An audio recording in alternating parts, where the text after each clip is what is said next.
Let's try something new. Morgan Webb and Adam Setzler. Oh, I like it in that order. Welcome back to X-Play.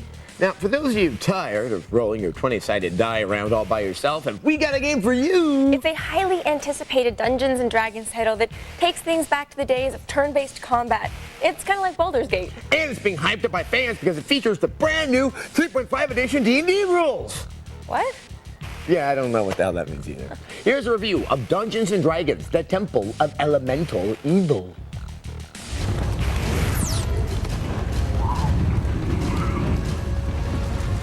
Well, well, well. Could this finally be the Dungeons & Dragons game that eager nerds have long hoped for?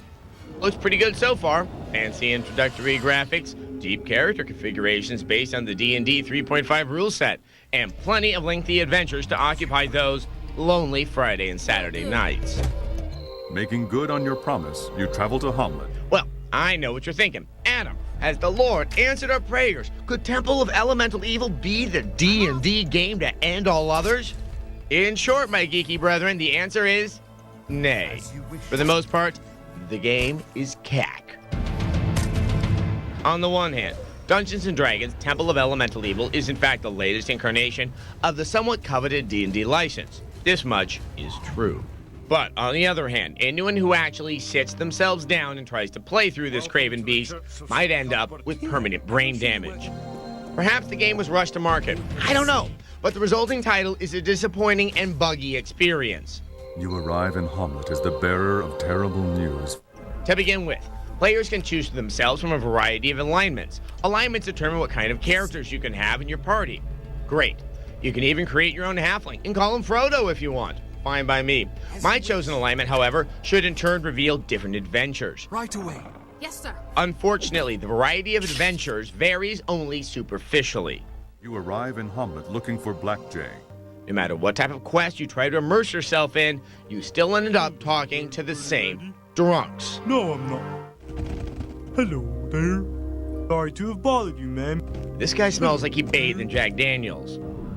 Additionally, you'll find yourself stumbling across items that, for no apparent reason, you're unable to use.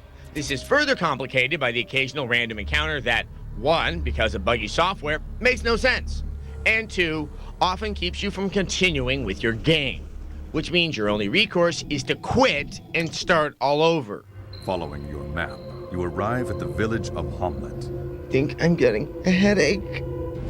All this frustration is compounded by the fact that if you squint your eyes just right, you can see that there are hints of excellent design and truly engaging gameplay.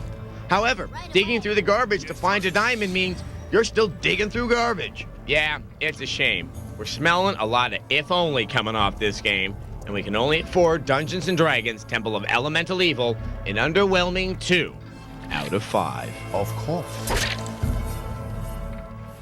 This game is pretty buggy. I suspect this is a case of a highly anticipated title getting rushed out before the end of the fiscal quarter. For now, D&D fans, stick to the pen and the paper and the dice, the pewter figurines, the stacks of rule books, the loneliness, and the suit of chainmail armor you made for yourself out of old pull tabs. What are you looking at? What? You don't have one of those treetop apple juice? Oh.